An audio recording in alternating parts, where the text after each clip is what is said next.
So this is gonna be fun. 2 uploads in one day, aren't you guys lucky?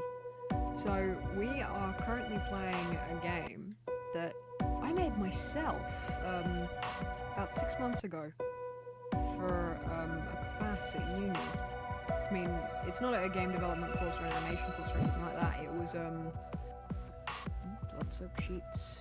They made me do it. Who made you do it? Who made you do what? The point of the course was actually to learn a piece of software that we had never learned before, that we'd never used or anything like that.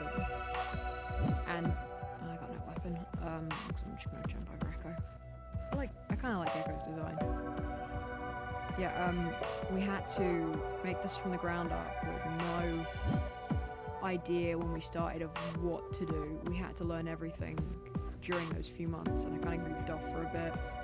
So this was made in shorter time than I cared to make. Yay, sorry. But yeah, this was made using Unity's free software. So Unity's personal... You were coming, you stupid bat! Portal. It's the real meat of the game. So I'm just going to talk for a minute and backwards and forwards. So this was made using Unity's personal version. So you can download this from Unity right now, and you can sit and make your own game, which is great because they've got God knows how many tutorials that literally work from the beginner's stage for 2D and 3D games. But when I made this, I chose 2D because it meant that I could draw everything and I didn't have to sit there and model everything, because I can use Maya, I'm just not a huge fan of it, so I preferred to draw everything. But yeah, this was kind of my love letter to old horror games, despite the fact I was never a huge fan of them. It was because I was playing Sweet Home at the time, and I actually got really invested in that, and now looking at Until Dawn, that's just come out. I mean, I haven't got a chance to play it yet, but I've been watching the Game Theory live stream, and a few other people have been showing me clips. But yeah, Sweet Home and Until Dawn almost feel kind of the same, like it's a spiritual sequel. But this level is actually based on Green Hill Zone from Sonic the Hedgehog, which Sonic 2 was the first game I ever played, so I had to do some kind of send up to it. I mean, I'm playing this as we speak. I usually record most things post dialogue, so I don't have to worry too much about audio mixing. But yeah. So this was a load of fun to make. I mean, it didn't get great marks. It got a high second. I mean, I was hoping for a first, but we so rarely get what we're hoping for. It just proved to me that I need to try harder when it comes to this stuff, because for some reason I have a double jump. I have an infinity jump, so I had to plan around that. Yeah, just watching fall back down. I shouldn't have done it that way. Yeah, it would really suck if that platform had gone and I'd have to start from the beginning, because there is actually a drop just below that once it catches you, you are back at the beginning.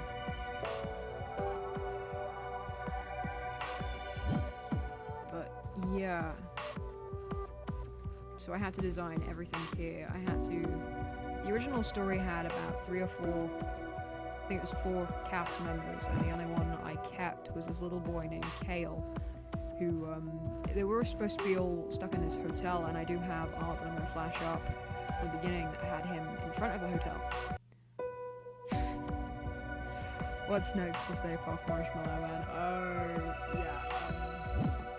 I would love to have Miss Knick-Knack be the one to explain this joke, but this is not my first game. The first game I technically made was in Flash. It was a 2D, but it was from a top-down perspective, and it was kind of exploring a virtual city, because it had to be the internet.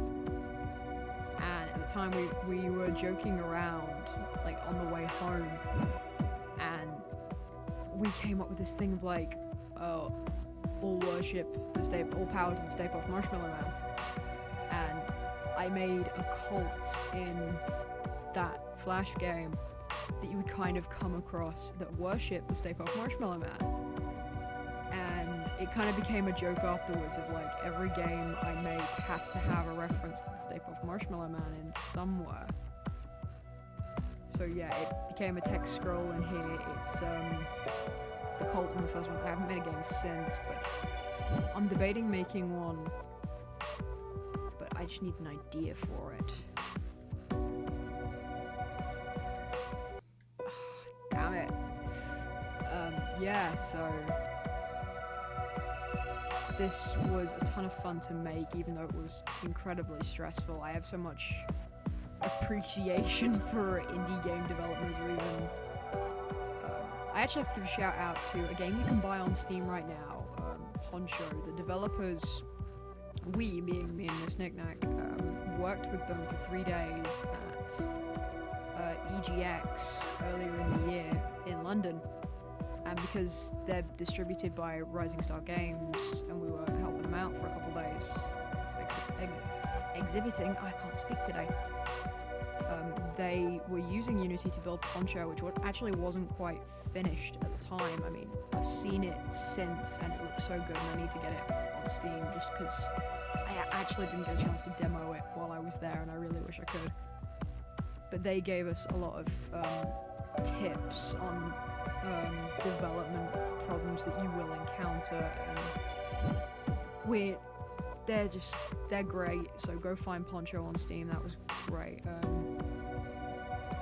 got a free t-shirt out of it, although it was No More Heroes t-shirt. It was one of the best freaking t-shirts I've ever had for free, actually.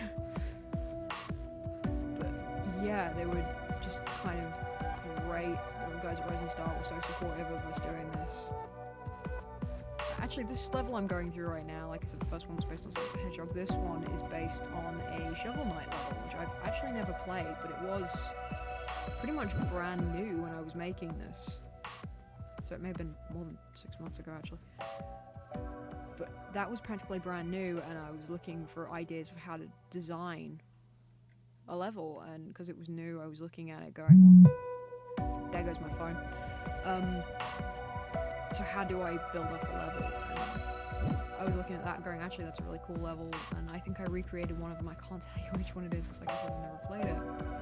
But if you ever watched the One Up Thinking episode on World 1-1, I tried to follow that design philosophy with this. So you started off with just the ability to run and jump and nothing else,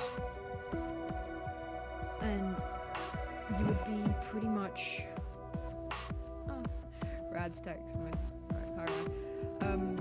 Yeah, you would have absolutely no weapons, and then in the next level you'd be introduced to an enemy and no way of getting past them.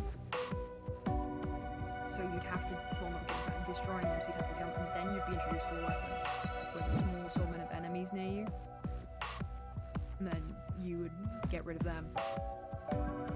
And then you would have these 2 full levels. I mean, I wish I could show you more, but this is actually the end of the game. I planned for a lot more afterwards. I mean, there's 2 models here which are supposed to represent the parents, which are actually resized versions of the character sprite, but dulled out.